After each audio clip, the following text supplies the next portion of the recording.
Hello दोस्तों, नमस्कार। आज का टॉपिक है कि हम अपने बच्चों को नशाखोरी से कैसे बचाएं। जैसा कि आपको मालूम है कि हिंदुस्तान में बहुत ज़बरदस्त ढंग से स्मगलरों के द्वारा ड्रग्स का निर्यात किया जा रहा है और इससे हमारे भावी पीढ़ी पर भी ज़बरदस्त असर पड़ रहा है। करीब 10 करोड़ लोग नशाखोरी के शिकार हो गए हैं। माने ऐसे लोग जो गांजा, हशीश या अफीम, मॉर्फिन, हीरोइन का सेवन करते हैं। और इसी तरह से 16 करोड़ लोग दारू का सेवन करते हैं, जिसमें से 5% लोग तो पूरी तरह से उस पर डिपेंडेंट हैं कि अगर उन्हें दारू नहीं मिलेगा तो उनके छटपटाहट शुरू हो जाती है, तबीयत खराब होने लगती है। तो उसे कहते हैं डिपेंडेंट सिंड्रोम। तो अभी भारत के गृह मंत्री अमित शाह ने उत्तर पूर्वी राज्यों का दौरा करते हुए बताया कि हिंदुस्तान के सरकार का लक्ष्य है drug free India, zero tolerance towards drug. लेकिन हो क्या रहा है? भारत सरकार के और विभिन्न एजेंसियों की इतना मेहनत करने के बावजूद हमारे देश में ड्रग का धंधा जोर शोर से फल फूल रहा है। हजारों स्मगलर एक्टिव हैं। यहां मैं बता दूं कि 2020 तक जो भारत सरकार ने 75,000 किलो ड्रग्स जब्त करने का लक्ष्य निर्धारित किया था, वहां पर नारकोटिक कंट्रोल ब्यूरो और अन्य एजेंसियों ने 1.5 लाख करोड़ ड्रग्स जब्त किए और उनको डिस्ट्रॉय किया गया। इसीलिए गृह मंत्री ने कहा कि जो ड्रग सप्लायर हैं, जो ड्रग सेलर का धंधा करते हैं, उनके खिलाफ तो कार्रवाई करना ही है, साथ साथ उन लोगों के खिलाफ में कार्रवाई करना है जो इंटरनेशनल बॉर्डर से, बाहरी देशों से हमारे देश में स्मगल करके ड्रग्स को हमारे देश में भेजते हैं।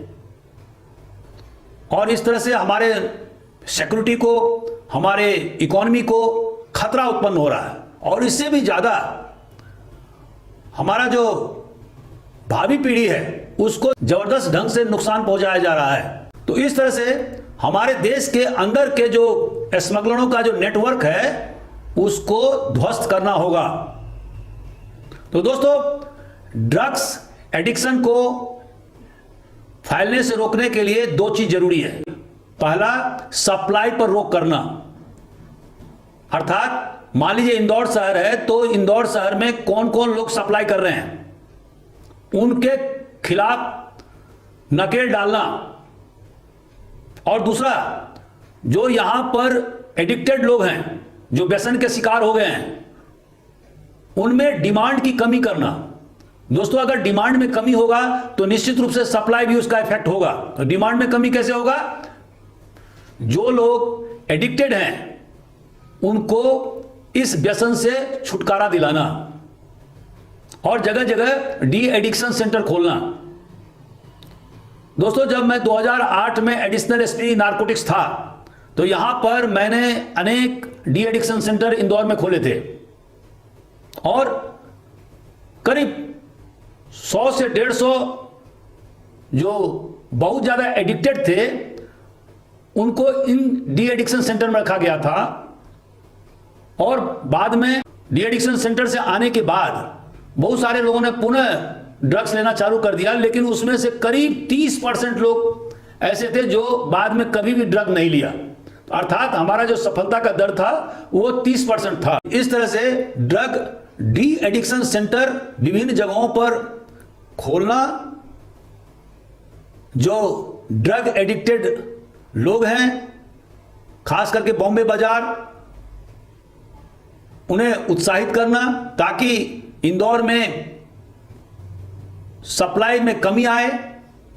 जो लोग सप्लायर हैं उनके खिलाफ में सख्त से सख्त कार्रवाई करना और इसी के माध्यम से हम ड्रग एडिक्शन को रोक सकते हैं या उसमें कमी कर सकते हैं। दोस्तों, हमारे देश में 1.5 3 करोड़ लोग गांजा का उपयोग करते हैं और उसमें सबसे ज्यादा सिक्किम के लोग लगभग 7.3% लोग गांजा का उपयोग करते हैं।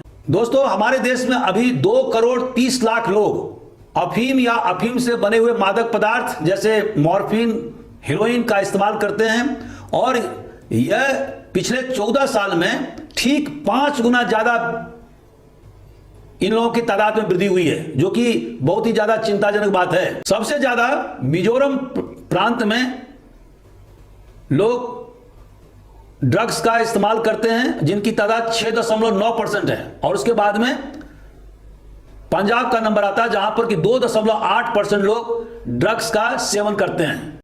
दोस्तों, इन संख्या में से 24% लोग ऐसे हैं जो पूरी तरह से ड्रग एडिक्ट हो चुके हैं और अगर उन्हें मादक पदार्थ नहीं मिलेगा तो छटपटाने लगते हैं, उनमें पल्पिटेशन बढ़ जाता है, उनकी हालत खराब होने लगती है, उनमें बार बार इच्छा होती है कि उन्हें किसी तरह से ड्रग मिले और नहीं मिलने की स्थिति में वो अपने घर के मूल्यवान सामान को भी बेचने से चूकते नहीं है, जो मैंने अपने आंखों से भी देखा है इंदौर में। और इसमें से करीब 25% लोगों को तो ट्रीटमेंट मिलता रहता है, लेकिन बाकी लोग को कोई ट्रीटमेंट नहीं मिलता है।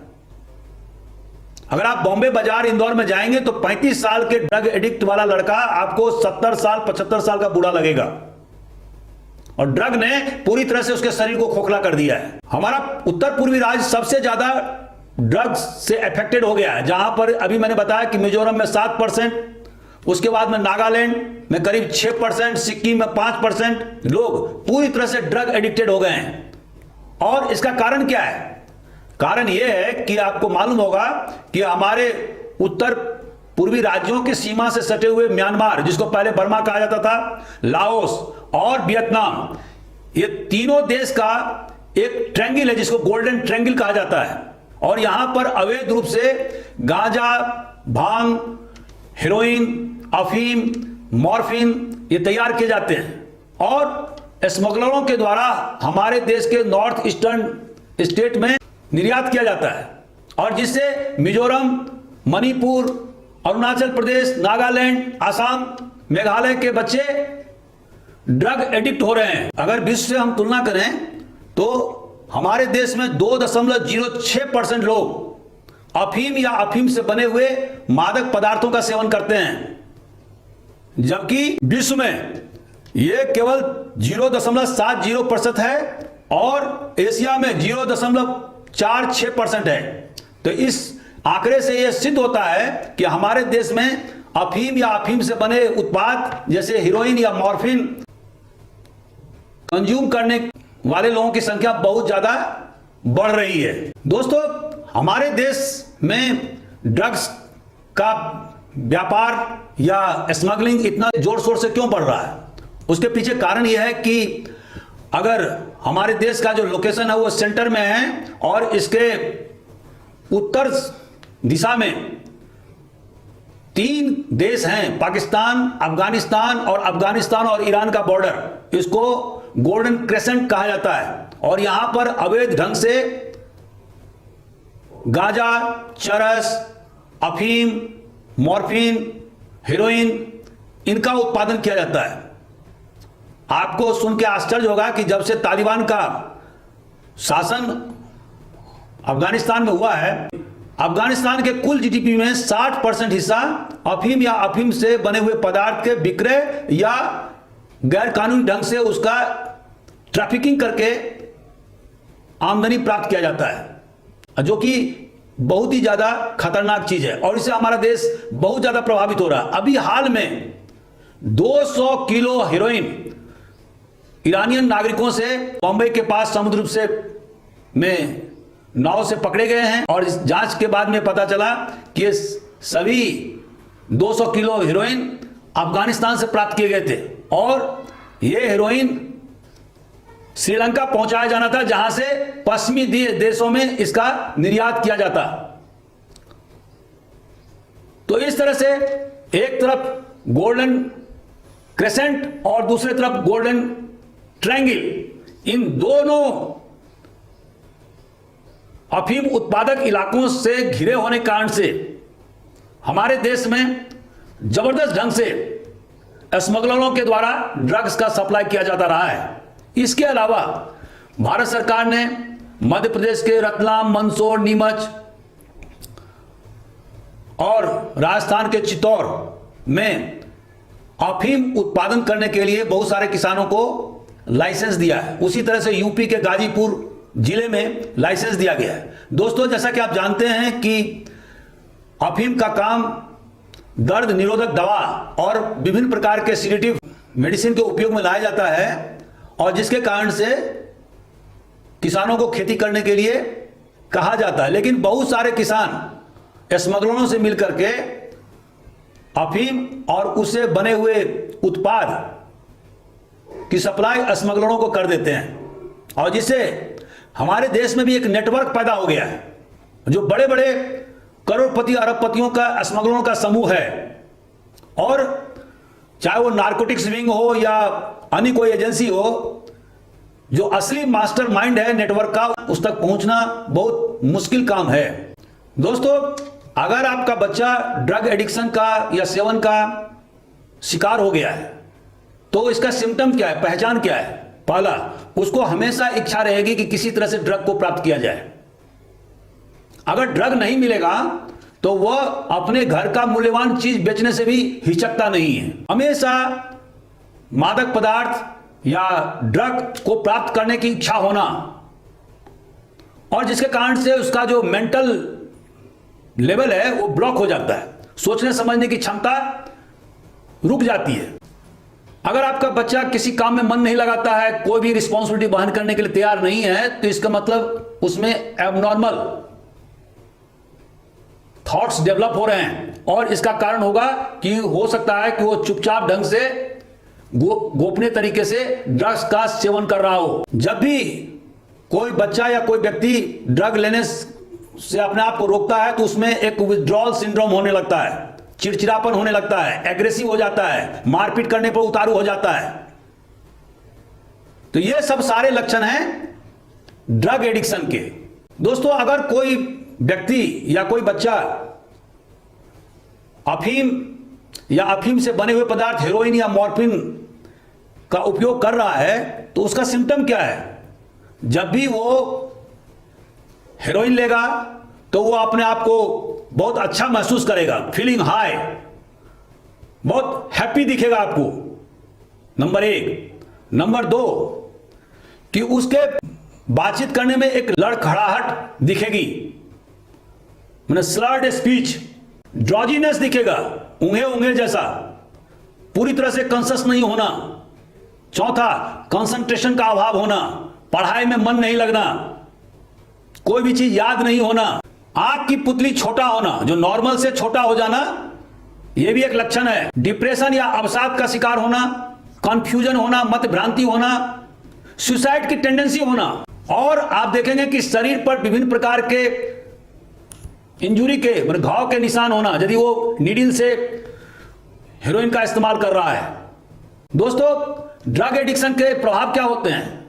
नंबर 1, एक्सीडेंट होना। जो भी व्यक्ति ड्रग एडिक्टेड होगा, अगर वो गाड़ी चलाएगा तो उसके साथ में एक्सीडेंट होना ज्यादा संभव है। सुसाइड की टेंडेंसी होना, आत्महत्या का विचार उत्पन्न होना, इन्फेक्शियस डिजीज होना, क्योंकि जो नीडल का उपयोग कोई ड्रग एडिक्ट व्यक्ति करता है, अगर वो 2-4 लोग उसी नीडल का उपयोग करते तो हो सकता है कि उसमें HIV की बीमारी से ग्रसित हो जाए।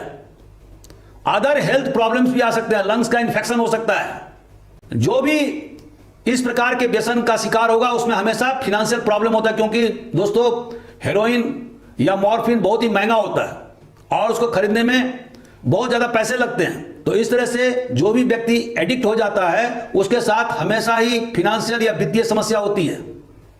वो घर के मूल्यवान सामानों को बेचने में भी गुरेज नहीं करता है। अब सवाल है कि आप अपने बच्चों को ड्रग एब्यूज से, ड्रग एडिक्शन से कैसे बचाएं? पहला, आप अपने बच्चों के साथ में हमेशा कम्युनिकेट करें, उनकी समस्याओं को जानें। 24 घंटे में कम से कम 1 घंटा जरूर उसके साथ व्यतीत करें, उनकी समस्याओं को परखें, उनको झिड़के नहीं, डांटे नहीं, फटकारे नहीं, परफॉर्मेंस के लिए जबरदस्ती उस पर प्रेशर नहीं डालें, उनकी समस्याओं को समझने की कोशिश करें। अपने बच्चों को बताएं कि किस प्रकार से ड्रग एडिक्ट उसके शरीर को नुकसान पहुंचा सकता है। उसका मेंटल बैलेंस खराब कर सकता है। बच्चों और अभिभावक के बीच में एक मजबूत बंधन डेवलप करना जरूरी है और कोशिश यह करना है कि बच्चा अकेले में कभी भी नहीं रहे, वह समूह में रहे। जब भी वो समूह में रहेगा, लोगों से बातचीत करेगा, परिवार के सदस्यों के बीच में रहेगा, तो उसकी जो तीव्र इच्छा है ड्रग के प्रति वो कम होगी। अपने बच्चों को वैसे जगह मत भेजें जहां पर कि ड्रग्स आसानी से अवेलेबल हैं। इसके अलावा अपने बच्चों को योग थेरापी के माध्यम से उनका ट्रीटमेंट करें। डी एडिक्शन सेंटर विभिन्न शहरों में खुले हुए हैं, वहां पर जाकर अपने बच्चों को ट्रीटमेंट करा सकते हैं। और इसके अलावा एक अच्छे साइकोलॉजिस्ट के पास ले जाकर के अपने बच्चों को साइकोलॉजिकल थेरापी भी देना जरूरी है। तो दोस्तों, अभी मैंने बताया कि ड्रग्स और उससे होने वाले नुकसान के बारे में, और हम अपने बच्चों को जो हमारे भावी पीढ़ी के कर्णधार हैं उनको ड्रग एडिक्शन से कैसे बचाएं, इसके बारे में मैंने बताया। अगर आपको ये वीडियो अच्छा लगता है तो कृपया कमेंट बॉक्स में लिखें, और अगर आप कोई अन्य वीडियो देखना चाहते हैं तो जरूर हमें बताएं। Thank you very much.